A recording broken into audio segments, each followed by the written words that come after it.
At this point, I'm really concerned about how I would justify the fact to my wife that I ended up coming home from the horse show with crabs.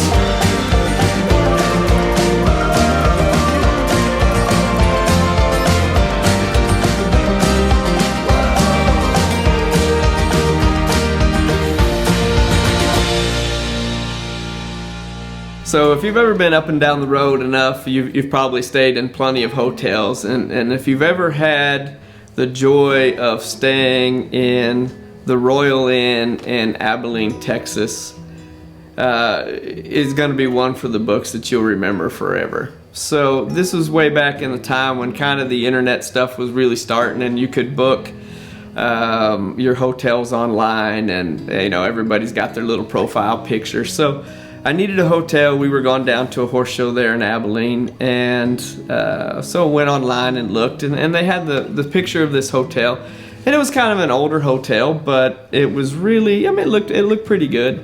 So we went ahead and I booked the room. So we're down at the horse show all day, and finally we get to evening, and it's probably 9:30, 10 o'clock at night, and I roll into the Royal Inn. Now, when I pulled up in the parking lot, I had to double check because what the building looked like did not really match up with what the photo was on the website. Now, the photo on the website wasn't really a black and white photo, but it must have been one of the early, was it Kodachrome or whatever it may be, pictures, because apparently when they took that picture and when I checked into the hotel, probably about 45 years had passed. Now, the neon sign was flickering like you would see in kind of the Norman Bates movie, and I pull into the parking lot, and I kid you not, there are cars up on blocks in the parking lot at the hotel. So I go in, I check in, they've got the really dated carpet from maybe the early 40s, 50s kind of a deal, and check in, and there was a younger kid there that was behind the counter, and I gave him my name and got my reservation, and we went ahead and got the key. So he's like, you go around back, and it was kind of like a horseshoe shape, and the middle part of it, I think they had maybe at one time a restaurant or a bar was in there, and then the rooms are kind of on the outside edge of it, and he's like, your room's around the back. So I get in the truck and I start pulling around the back and go around the cars that were on the concrete blocks or cinder blocks, whichever school you're from. So I pull up in front of my room, and there's people sitting in lawn chairs to the left of my room, which I thought was kind of weird because now it becomes more of like a housing development rather than a hotel or a motel or however you want to call it. So I'm tired at this point, and if you've been at a horse show all day, the last thing you're worried about is kind of the shady characters that hang around, and I just wanted to go in, get a shower, and go to bed. So I opened the door, and the door was at best a flimsy like interior door that they had on the exterior, the room with it just being painted black. So I walked in, flipped the light on, and this will tell you how old things were at the time, is that they literally had a TV, not the console TV, but the tube TV, right, on a little stand. And on the little stand, it was a little pole, and it had 3 little legs that stuck out. And I kid you not, one of the little legs was on, you guessed it, a concrete block. So the TV, as well as the cars in the parking lot, are sitting on concrete blocks. Okay? So now I look over to the bed, and I go to put my bag on the bed, and there are all kinds of cigarette burns and stains on the comforter, duvet, whatever you want to call this thing.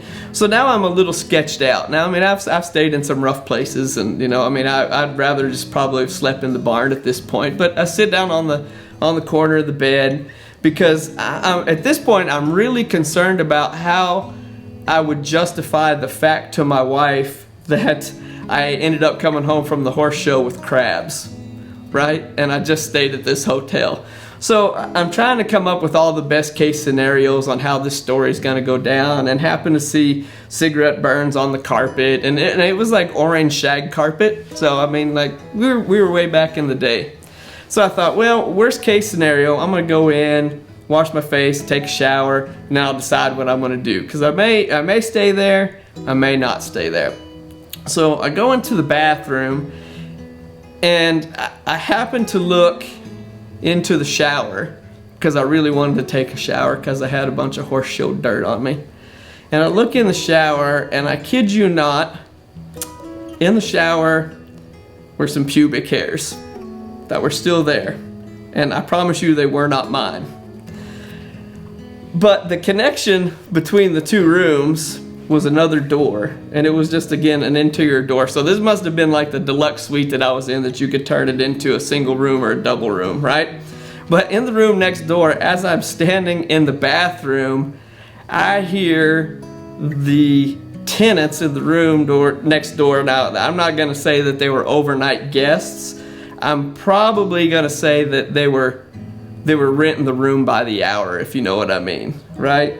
So I think she was kind of like the tricked rabbit, you know what I mean? Stuff was going down, and I had to listen through it through this little thin wall.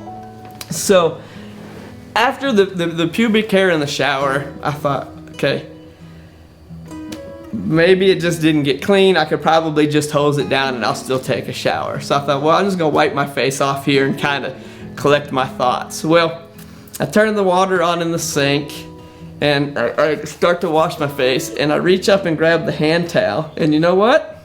The hand towel was damp.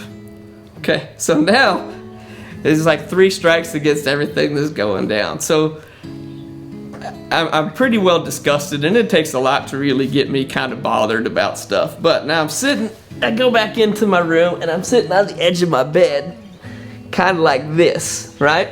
And this is still old school, right? Like, there were still phone books. So literally I'm sitting on the edge of the bed because I don't want to catch anything. And I got the phone book here, and I'm looking through, and I call every hotel in Abilene, Texas, and I promise you there's a lot of them, and no one had any rooms. So now it is probably 3:30 in the morning, and I still haven't I just sit on the corner of the bed calling phone numbers.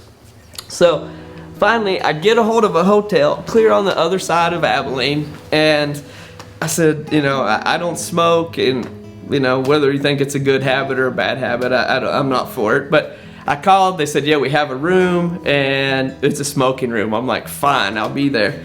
So I go back up to the front desk, and I tell the kid that was there, and I said, okay, I said, there was pubic hairs in the shower, the hand towel was wet, there's hookers turning tricks next door, there's cars on blocks. I said, you know, I cannot really stay here because, I mean, I don't want all my stuff to come up missing. And he's like, look, you know, he's like, you've been here for, you know, like 4 or 5 hours, so I'm gonna have to charge you for the night.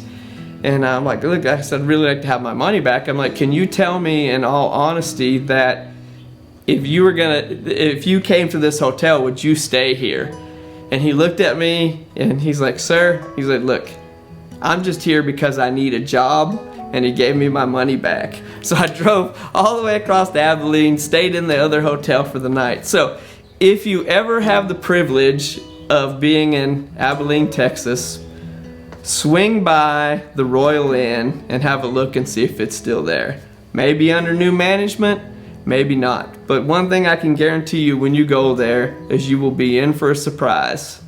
We hope that you've enjoyed today's horse stories here on GHN. We would like to thank this month's sponsor, the Mustang Heritage Foundation. Be sure to check them out. They're doing great things for the Mustangs.